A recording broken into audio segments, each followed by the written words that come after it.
Back here on AHQ for the first time in nearly 100 years, Texas and Vandy are going to face off on the football field this weekend. The Longhorns coming off of that 30-15 loss to Georgia last week that took them out of the top spot in the AP Top 25 poll. Now for Vandy, they're off to their best start since 2008 and looking for their second win over a top 5 team this season.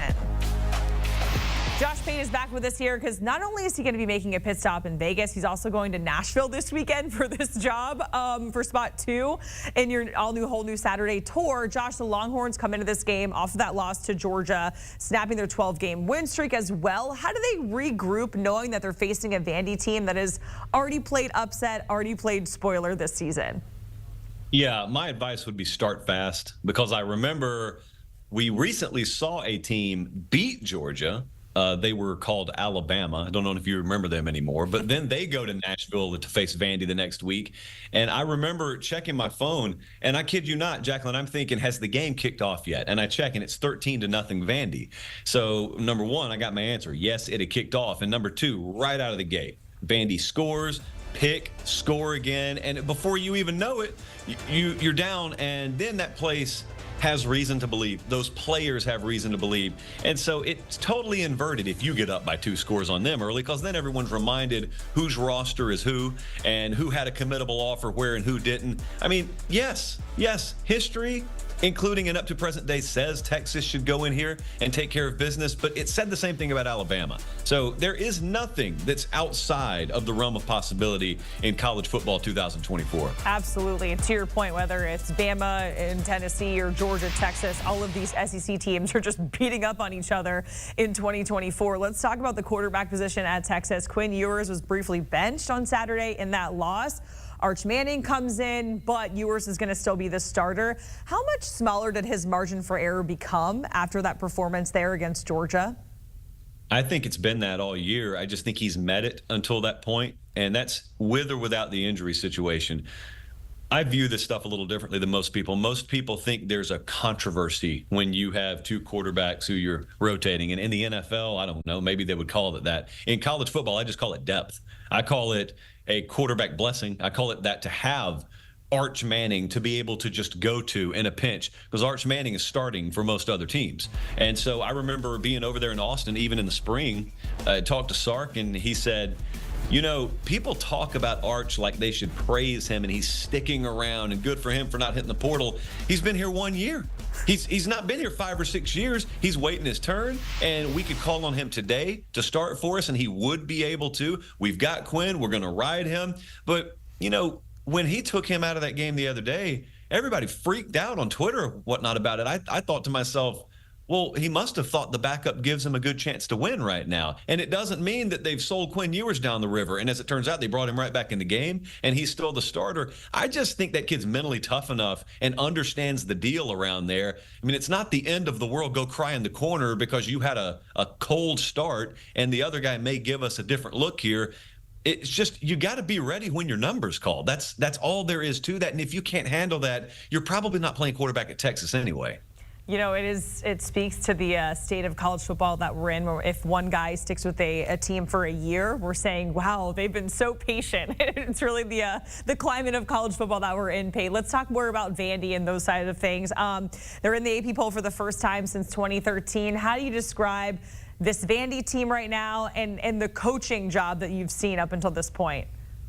Unbelievable. I think if people were to have gone back and watched the last couple of weeks, go back to that Alabama game onward, SEC Network has actually had that team a few times. I mentioned them because they've done a really good job. I think that crew deserves credit for doing a good job of breaking down how differently Clark Lee has gone about running Vanderbilt football. For a while, he tried to do what Kirby does, what Nick Saban did, what Sark's doing at Texas, and that was build men and, you know, value different things in recruiting, and you want to foster an environment where you're doing basically what Spencer Danielson was talking about in our previous segment with Ashton Genty at Boise, and they came to realize all we're doing, even if we're successful on that front, is we're just developing guys for someone else to reap the benefit of because they come and raid us in the transfer portal. So we're going to go out and we're going to get football players, and we're not going to value necessarily the same things that we have, and that's tough.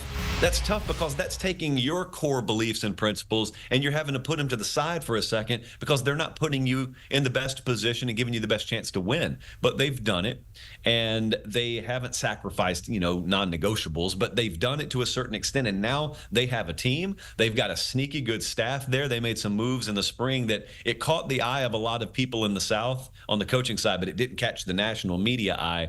And I heard it, and I kind of just said, okay, we'll see. Well, we're seeing now. And I know people know Diego Pavia, the quarterback, but there are many, many other role players, both on and off the field there, that are finally getting some payback on the investment that they've made in that program. And Pate, we saw the numbers there on the screen. They don't turn the ball over. You mentioned them starting fast, but beyond that, or I guess doubling down on that, how do they beat Texas this week? I think if you could do a version of what Georgia did, and that is limit Texas on the ground, give up nothing deep, and make Texas work the ball down the field, sustain drives against you. They may be able to do it, Jacqueline. Like, it's pick your poison here a little bit. They may be able to do it, but I'll tell you what else happens. If you force them to go on 9-play drives instead of 3-play drives, it puts you in a little bit better position defensively to make game-changing plays. And you never know how many of them you'll need. And you never know what special teams will be in this game, and you never know what the turnover margin will be.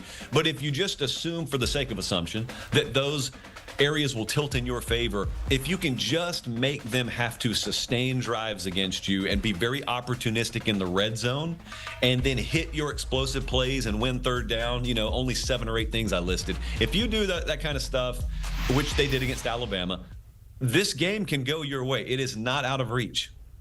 Vandy, by the way, undefeated at home against Texas, but the Longhorns, they are big favorites here despite that 18.5-point favorites. Is that the kind of game you're expecting, Pate, or is that number maybe too big when you're considering everything we just talked about in terms of Vandy?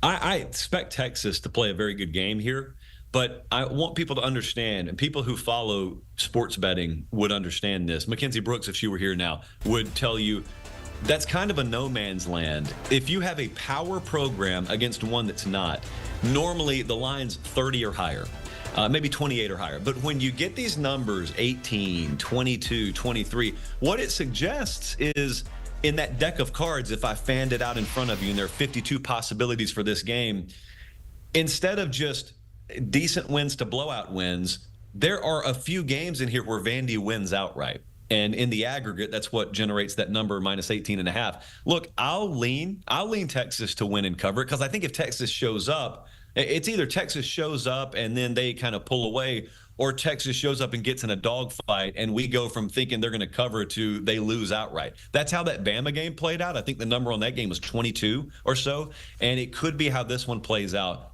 I'll be the Scrooge who leans over towards Texas, but I'll also be the one standing on the sideline at this game Saturday that if it's a dogfight in the fourth quarter, you may just throw up the old V. It may just go full eye black stickers, yeah. You're going to change just the flip of the switch right there. If you're on the sidelines and you see it getting a little dicey, you're just going to start throwing up the Jacqueline, this is America. It is my constitutional right to do that. And if you think that I missed out on this scene last time of them trotting that goalpost down Broadway a block away from where my studio is, if you think I'm missing out on that again, and you know me, so you know I wouldn't, but if you think I'm missing out on that, you're crazy. And it may be unethical, and I may be scolded for it by management the following Monday, but I will be there. Pate, we would expect nothing less. And I was just going to say, I've been joking all week, like, do they have insurance on these goalposts? It's like 15 racks to replace one of those things. But yeah, if you're going to be there and Vandy wins, I'm going to make it interesting.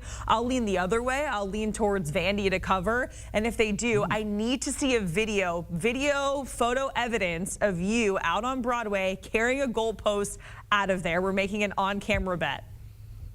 Here's my virtual handshake. That's a deal. Perfect. Handshake. And our producer Jack is saying, people are saying you can lift the goalpost on your own. I don't know about all that, but Oh, those people are not to be trusted. I'll get different people is all I can tell you. All right, Pate, we certainly appreciate it. Always good to see you giving us a preview of Vandy this weekend in Texas. And then also Josh is going to be a very busy guy because he is at Boise State and UNLV as well. If you want to hear more from Josh Pate, make sure you check out Josh Pate's College Football Show. New episodes dropping live on YouTube 3 times a week, Tuesday, Thursday, and Sunday at 8 p.m. Eastern.